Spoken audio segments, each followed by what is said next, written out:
Հայաստանը հունիսի 2-ից պետք է դադարեցնի կենդանի ձկան և Ռուսաստանի Դաշնություն արտահանման համար նախատեսված ձկնամթերքի անասնաբուժական սերտիֆիկացումը բոլոր հայկական ընկերություններում։ Սա վերաբերում է բացառությամբ երկուսի, որոնք ստուգում են անցել, հայտնել է Ռոսսելխոզնաձորը։ Նշվել է, որ թույլատրված երկու ընկերությունների ձկնամթերքը Ռուսաստան կներմուծվի անվտանգության ցուցանիշների լաբորատոր մոնիթորինգի պայմանով։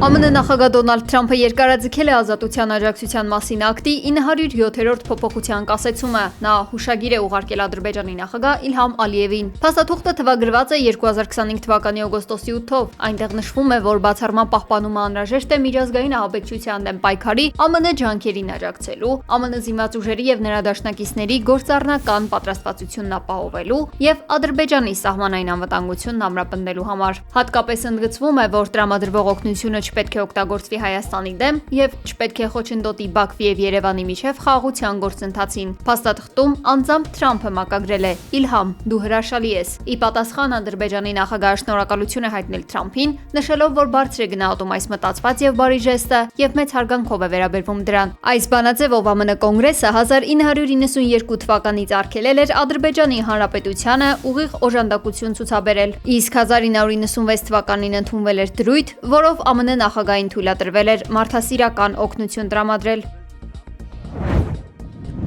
Դոնալդ Թրամփը մտադիր է հուլիսին ժամանել Անկարա մասնակցելու ՆԱՏՕ-ի գագաթնաժողովին։ Middle East-ի պարբերականի տվյալներով նա իր այս որոշման մասին հայտնել է Թուրքիայի նախագահի հետ ունեցած հեռախոսազրույցի ընթացքում։ Այս այցը կարող է վճռորոշ դառնալ դաշինքի համար, քանի որ Վաշինգտոնն այժմ քննարկում է Եվրոպայից ամերիկյան զորքերը դուրս բերելու հնարավորությունը։ Սակայն Թրամփի անկանխատեսելի գործելավոճը կասկածի տակ է դնում հանդիպման փաստը, հաշվի առնելով դաշինքից դուրս գալու նրա նախկին սպառնալիքները։ Մինչ այդ երկու երկրների առաջնորդները կարող են հանդիպել հունիսի 25-ին Լոս Անջելեսում ֆուտբոլային խաղը միասին դիտելու նպատակով։ Եվրոպացի պաշտոնյաներն այժմ փորձում են մշակել գործողությունների նոր ծրագիր Թրամփի պահանջներն ու տարածաշրջանի անվտանգության կարիքները համատեղելու համար։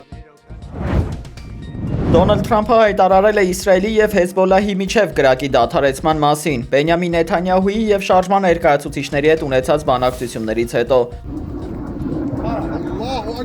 Այս համաձայնությանը նախորդել են Բեյրութի հարավային արվարձանների թիրախային ռմբակոծությունները, որոնք Թել Ավիվն իրականացրել է Վաշինգտոնի հետ նախնական համաձայնությամբ։ Դահիա շրջանի հարձակումները հարկադիր տեղանության նոր ալիք են առաջացրել, ստիպելով կրկին լքել տները հազարավոր բնակիչների, որոնք նոր էին վերադարձել ապրիլյան հրադադարից հետո։ Իսրայելական բանակը զուգահեռաբար զեկուցել է Հեզբոլլահի շուրջ 2700 ռազմական օբյեկտների և ստորգետնյա ենթակառուցվածքների վերջնական ոչնչացման մասին։ Լիբանանի առողջապահության նախարարության տվյալներով մարտի սկզբից ի վեր զոհերի թիվն անցել է 3400-ը, որոնց զգալի մասը երեխաներ ու բուժ աշխատողներ են։ Եվրոպական առաջնորդները խստորեն քննադատել են ռազմական այս էսկալացիան։ Իրանը պաշտոնապես սառեցրել է Միացյալ Նահանգների հետ բանակցությունների գործընթացը, ստեղծելով հերթական դիվանագիտական փակուղին։ Դոնալդ Թրամփն այս լուրին արձագանքել է ընդգծված անտարբերությամբ տեղի ունեցածը որակելով օգտակար դադար։ Նա հայտարարել է, որ տնտեսական շրջափակումն ամուր է պողպատի պես, և նա պատրաստ է սպասել անորոշ ժամանակով։ Ըստ Թրամփի, Վաշինգտոնն այլևս զիջումների չի գնալու, քանի որ Թեհրանը շարունակում է հսկայական միջոցներ կորցնել։ Զուգահեռաբար իսրայելական ռազմական ղեկավարությունը ստիպված է եղել վերանայել իր ռազմական ծրագրերը։ Եբրայալեզու աղբյուրները հայտնում են Լիբանանի մայրաքաղաք Բեյրութին հարվածելու մտադրությունից հնարավոր հրաժարման մասին։ Այս հապաղումը Թեհրանի հնչեցրած կոշտ նախազգուշացումների և տարածաշրջանային անկանխատեսելի հետևանքների անմիջական արդյունքն է։ Ստեղծված իրավիճակում կողմերը պարզապես փորձում են պահպանել իրենց դեմքը, խուսափելով բացահայտ ռազմական բախումից։ Իրանի արտգործնախարարությունը հայտարարել է, որ հարստացված ուրանի վերաբերյալ որևէ երկրի հետ առանձին բանակցություն չի եղել։ Թեհրանի դիրքորոշմամբ ներկայիս բանակցային գործընթացում այդ հարցը որպես առանձին թեմա չի շոշափվում ու չի քննարկվում։ Թեհրանը շարունակում է պնդել, որ Իրանի միջուկային ծրագիրը ունի բացառապես խաղաղ բնույթ, և հարստացման վերաբերյալ հարցերը կարող են քննարկվել միայն ավելի լայն քննարկումների շրջանակում։ Մալթայում հրավառ նյութերի գործարանում պայթյուն է տեղի ունեցել։